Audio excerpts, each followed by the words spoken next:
I know. This isn't what I normally do on this channel. I'm sorry. I explained it in a previous video, I'll explain it again. I'm working an insane number of hours. If I keep making videos the way that I've been making them, you're not gonna get one for like 2 weeks. And I don't wanna do that. I like to at least put out 2 videos per week. But my normal videos require things like research and fact checking, which I just don't have time to do right now. So I'm coming up with different ways that I can get you guys videos, some kind of form of entertainment, without having to wait for the second coming of Christ. So that's where this video comes in. If you want to just skip to the good stuff, you can. If you don't want to watch it, you don't have to. I'm sorry, things are going to go back to normal in a couple of weeks. But until then, enjoy. So, what do we have here? Well, there's a genre of anime called Delinquent anime. You've seen it before. It's shit like Beelzebub and Yu Yu Hakusho, where a bunch of little middle school and high school kids come together, form gangs, and beat the living shit out of each other. It's based on a real phenomenon that happened in Japan back in the 1940s, where Japanese boys in middle school and high school came together, formed these little gangs, and then started kicking the shit out of each other for ownership over their schools and neighborhoods. This was a very common thing, and it was called like Bushuo or something. I don't remember the name. I'll flash it up on screen. Point is that I've been watching Windbreakers recently, and Windbreakers is about this very thing. And I was just kind of thinking to myself, wait, hold up. That's exactly how my schooling was like. We got that shit right here in the good old US of A. I'll be damned if Japan wants to take credit for some shit that exists all over the fucking planet. I did not spend my entire youth running with gangs and getting my head all fucked up just so Japan can take all the credit. We got that shit too, and I'm gonna fucking talk about it. Look, y'all been around here long enough to know that I like stories and characters and all that stuff, and what's better than the stories of real life? Real people make the best characters. If you like it, comment, subscribe, and shit, and let me know, and I'll give you a part 2. And if you don't, like and subscribe anyway, and then comment below, tell me you don't want this shit no more. It ain't rocket science, guys. So let's lay down some ground rules. 1, there will be information that is altered in these stories. I'm not going to change any events that happened, but these are real things that really happened to real people in real places. So there's certain details that I'm going to change, like people's names, maybe a name of a street or school or city. The truth is that while I didn't continue this gang-like activity into my adulthood, a lot of the guys in this story did, and a lot of them are dead. So I'm just going to alter little pieces of information here and there so that people who may watch this video and know who I'm talking about don't. Now, second rule, I'm not going to embellish or add any details that weren't already in the story. I'm just a piece of the puzzle of a lot of these stories that went down, and a lot of times information is passed between two people that I wasn't there to hear. So I might not necessarily have the full picture of why certain conflicts went down, and I have absolutely zero interest in just fabricating a bunch of stuff. If I don't know a detail of a particular story, I'm just going to tell you I wasn't there to see it. I don't know what happened. I'm specifically telling you my side of these particular conflicts as I know them as they went down. Cool? Alright,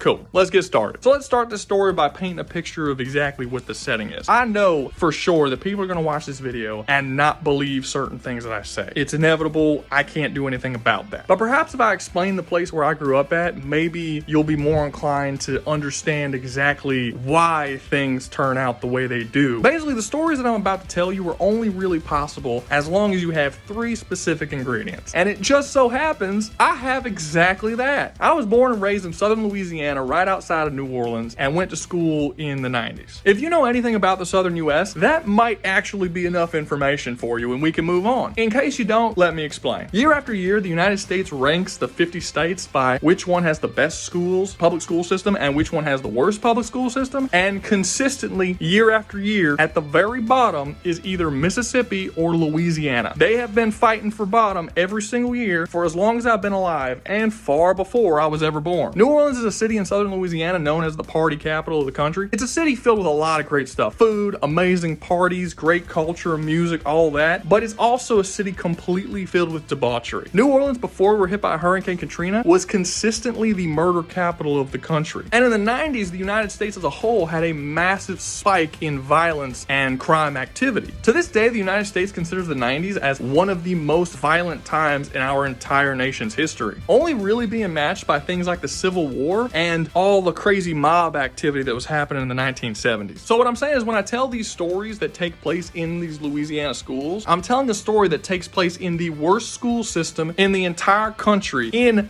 the murder capital of the country, in one of the most violent decades of the country's history. And those are the 3 ingredients that make these stories I'm about to tell you possible. It was a very different world than what we have now. This was a time where no one had cell phones or recording devices in their pockets. When shit happened, shit fucking happened. Many of the kids I went to school with were the children children of drug dealers and gangbangers. They were raised in that environment, and they were bringing that environment into the public schools. Now, while neither of my parents were gangsters, we were very, very poor, which is why I was forced to go to these public schools. My dad had a significantly rougher life than I had. I always make jokes and say that my dad was double orphaned, because he was. My dad doesn't know who his original parents were, but they gave him up at birth. And then his adopted parents died when he was 14. From there, no one in his extended family wanted anything to do with him because he wasn't blood, so he basically went living on the streets. While on the streets, he got heavily involved with gangs, mafia, all kinds of stuff. And it stayed like that until he got old enough to join the military, which he did. He married my mom pretty much right after getting out of the military, and they got a little apartment, but they were so poor, they couldn't even afford a bed for the first few years they lived there. No joke, they were so poor that they had to choose between buying a bed for themselves or a crib for their newborn baby, who was not me, it was my older sibling. But they chose the crib, and they just straight up didn't have a bed. This is the level of poverty we're talking about. So while I understand that a lot of stuff I'm going to say in these stories are going to sound kind of insane, just know that this was a very, very different world than what most people are used to. If you know what I'm talking about and you've seen things like this, great. Comment below, tell me some of your horror stories. I'm sure you got some. Let me know. Let's get into the story. I promised you a motherfucking race war. I'm going to give you a motherfucking race war. So between the grades of pre-K and 12, I went to 11 different schools. Mostly it was due to being kicked out for fighting. Not entirely, there was a couple of other reasons in there too, but mostly fighting. So I didn't actually spend a whole lot of time in any one school. Most schools that I've been to in my life, I was only there for a year, maybe a little more, maybe a little less. One school I was only there for a day. That's a funny story I might get to at some point. But the longest period I was in the same school was between 3rd grade and 6th. 3 years. That's the most I get going to the same school straight. So we're gonna call this school Lincoln Elementary. That's right, good old Abraham Lincoln. Everybody loves Abraham Lincoln. We're gonna have a fucking race war at Lincoln Elementary. That was poorly named.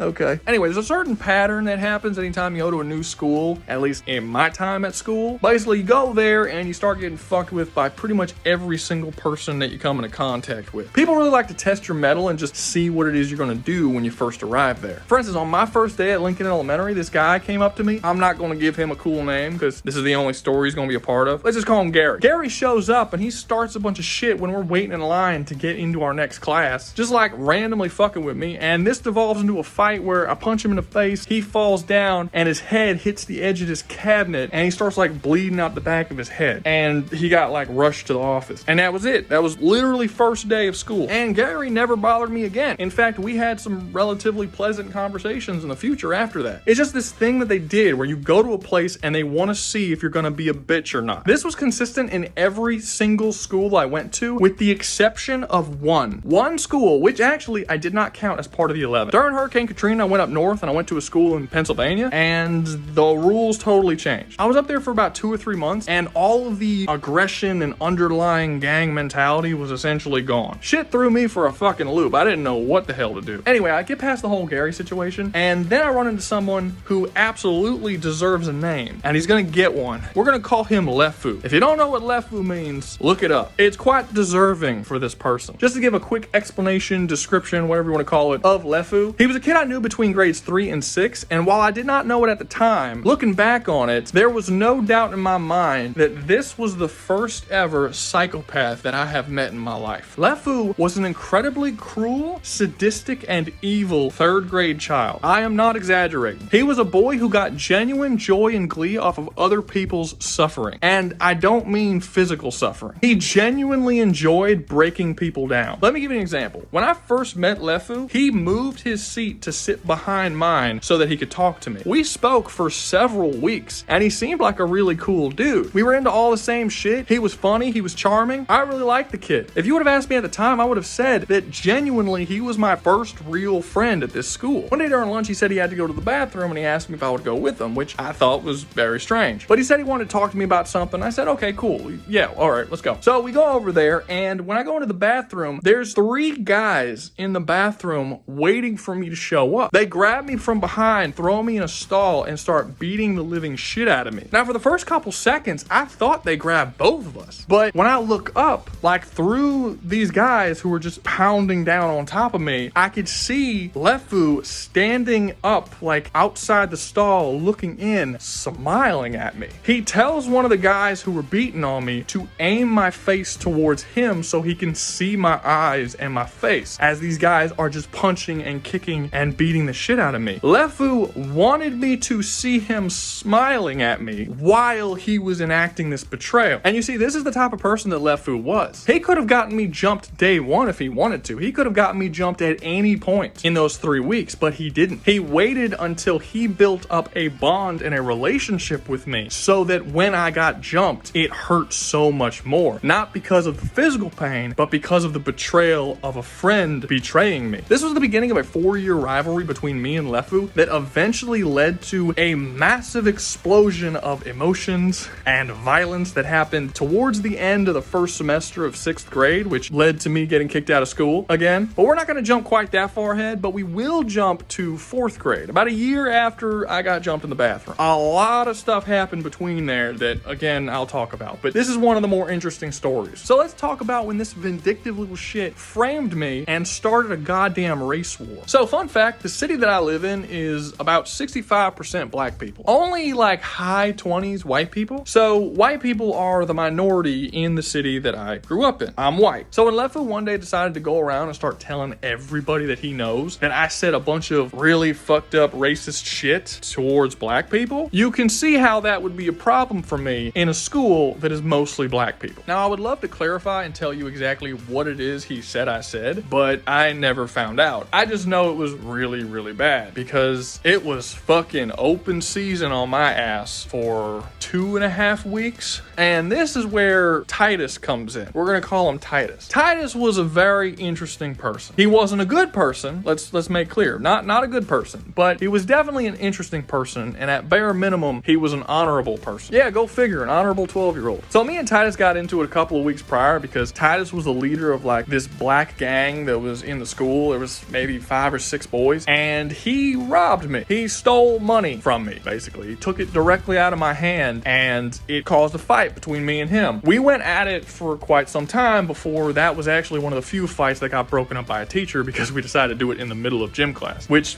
usually as a unit, all of the boys were a lot better at not getting into fights in front of teachers. We were both questioned about all sorts of things, and we both kept our mouths shut like you're supposed to do. There's an unwritten rule. You don't mention shit to anyone. And I didn't tell anyone that he stole my money, and I didn't tell him why the fight was started or anything like that because I could have gotten him in a lot of trouble if I did. But there just was a certain rule of law that us boys followed, and you need to follow it. That's just the rule. I don't know why that's the rule. It just is, and you follow it. So Titus came and found me after we left the discipline office, and I thought we were about to get into it again, but he didn't. He just gave me the $10, and I was like, okay, why? What's the catch? He's like, nothing, you didn't rat. And then he just walks away. And I was like, okay, fair enough. So Titus had like a sort of weird honor code, and you'll see that honor code later on in this story as well. He's a unique individual. But the point is that Titus took the whole racist shit that I allegedly said very, very seriously. More so than anyone else. He led his entire gang and got every single person in that school riled up about it to come after me. When I say that it was open season on me, I'm not kidding. This entire situation lasted about 17 to 18 days, and I probably got in over 20 fights. More than one fight a day. And I wasn't even safe on the weekends because unlike most of the schools I went to, I actually lived in the area of this one. So one time during the weekend, I was just riding my bike down the street and I got tackled by 3 dudes and they beat the fuck out of me. This happened every single day without any slowdown whatsoever for like 17 or 18 days straight. It was 2 whole weeks and then like halfway through the 3rd week. But you know what? Lefu thought that he did not fuck me enough. So he decided to go and get, let's call him Nash. He decided to go get Nash to come after me. So let me tell you something about Nash. He is in 4th grade despite the fact that he is supposed to be in 7th grade. He had failed several times. And if you've ever been to public school in Louisiana, you know that's damn near impossible. Nash could not read or write. And although I didn't know it at the time, I did realize later that he might have some sort of like learning disability. I don't know for sure. Point is, he's a big fucking dude for a 4th grader. Like, me looking at Nash would be like me looking at Michael Clark Duncan today. Well, when he was alive. Rest in peace, Michael Clark Duncan. He had a very similar build. He was a really big, burly dude. Anyway, Nash was a black man, but he didn't really care about any of the race stuff. Like, it just didn't bother him at all. However, one thing that everyone knew about Nash is that he will do pretty much anything you want him to do for just a little bit of money. I don't know how much he gave him, but Lefu gave him like a couple of bucks to just beat the living shit out of me. Because apparently having Titus fuck me up the ass 24/7 just wasn't good enough. So it happened. Me and Nash fought. And to this point in my life, I had never fought anyone quite as big as Nash. I didn't really know how. Like, every new thing I tried didn't quite work.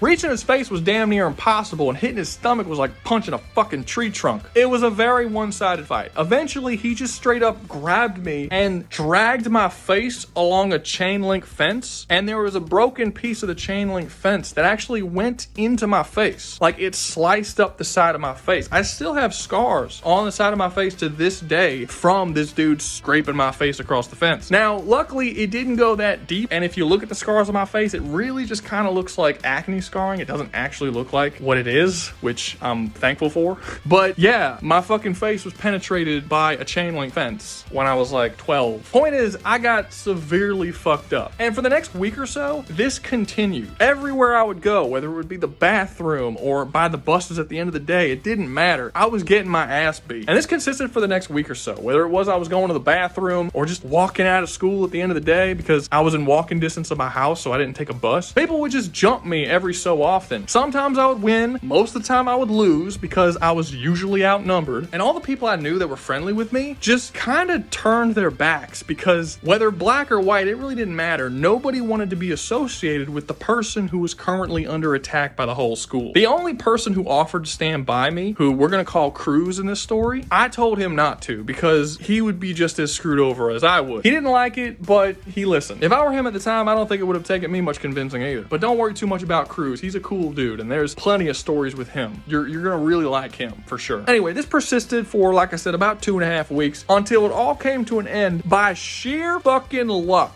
So basically, one day at the end of school, everybody was going off into their little, like, bus areas. The kids who leave by bus and the kids who leave to go home have to exit out the same side of the building. So I was just chilling in the bathroom waiting for people to go because if I walk out the building to go home, people will follow me and beat the shit out of me before I get to my house. That only had to happen about 2 or 3 times before I realized I'm just gonna chill here. But on this particular day, I heard something not that cool coming from the girls' bathroom. I'm no fucking perv, just listen to the fucking story. Anyway, it sounded weird. I can't really describe it, but it didn't sound good. So I busted in the girls' bathroom and there was like this little black girl laying on the ground like convulsing and shit. It was bad. I think she was having a seizure. Me being a stupid kid and not really knowing what to do in that situation, I picked her up and I carried her to the office. Well, what I didn't realize is that the whole school was being ripped apart looking for this little girl because her brother was trying to leave school and his little sister did not meet her by the buses like she usually does. So I'm sitting in the office while all these teachers are doing their not really doctors, so I don't know what they're trying to do, help the girl thing, and her brother comes running around the corner, entering the room. Titus. I had no idea Titus even had a sister. You see, the way Lincoln Elementary is structured is 3rd grade through 5th grade have their own specific area, and everyone below that has a totally different area on the other side of the school. They never meet each other. They don't see each other until the end of the day. Because I arrived at this school in 3rd grade, I didn't know who the younger classmen were. I had never been in that section of the school, and I don't ride the buses like Titus did, so I never saw him interacting with his little sister. This completely turned everything around for me. You see, Titus knew that I had no way of knowing that that was his little sister, which means I went out of my way to help a little black girl without wanting anything in return. Between me not snitching on Titus after our fight a couple weeks prior, as well as saving his sister with no real reason to, he began to change his opinions on me, and he no longer believed what Lefu told him about me. And basically, Titus no longer trusted Lefu, which is a pretty big deal because Lefu's whole thing is everyone likes him. Like I said before, when he introduced himself to me, Lefu is a charming, funny, likable guy when he wants to be. He knows what to say to people and how to say it. Lefu himself is a coward and a liar, but he has a a lot of friends. At least they believe he's their friend.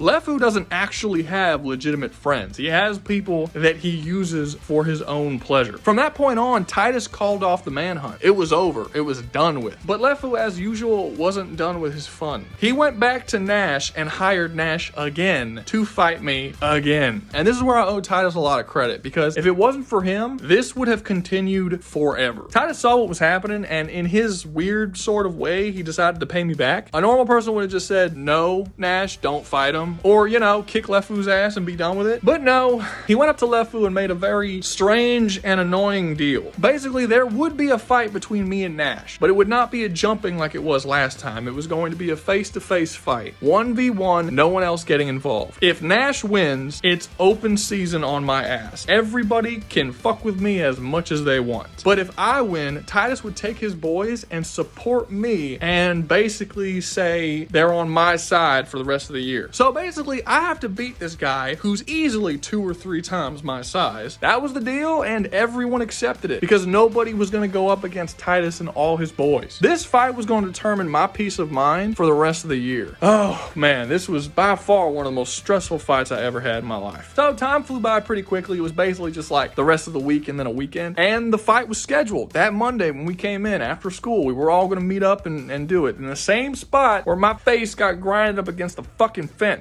You wouldn't know by looking at it, but Titus was quite a warrior poet. There were 3 major lessons that I learned from my first fight with Nash, and I'm going to tell them to you right now because they might be useful for the future. The first lesson I learned is big guys get tired very quickly. The second thing I learned is while Nash punches pretty fast, he doesn't really move that fast. He's pretty slow. And the third thing I learned is really big people don't know how to fight. You see, the thing about being that big is that just your size generally is enough to get people to not want to fight you. I have multiple other stories with examples like this where really big dudes who are really scary on the outset are actually not that great at fighting because they never really have to. Just their presence is enough to repel like 90% of attackers. So in this last fight with Nash, I was going to take advantage of these lessons, and I did. I focused mostly on kicking his legs and keeping my distance, as he kind of just constantly tried to come and get me with his arms. He had significantly more reach than me with his arms, so there was no point in me even fucking punching. I danced around him and baited him and just kind of let him keep swinging at me and just sort of barely getting outside of his reach, and I could tell that this was annoying him quite a bit. Eventually, after a couple of minutes of just sort of dancing and people yelling at me for being very boring in this fight, he finally decided to rush me and basically try to tackle me. But by doing this, his face was entirely exposed, and no exaggeration, like, okay, not like, this is not my strongest punch ever in my life, but as far as percent wise, like how much strength I'm capable of releasing in a single punch, this is the strongest one. Like, I've hit at 110%. Like 110% now would be harder than the punch that I threw back when I was 12. But I've never thrown a 200% punch, except in this fight when I was 12 years old. I clocked this motherfucker dead on his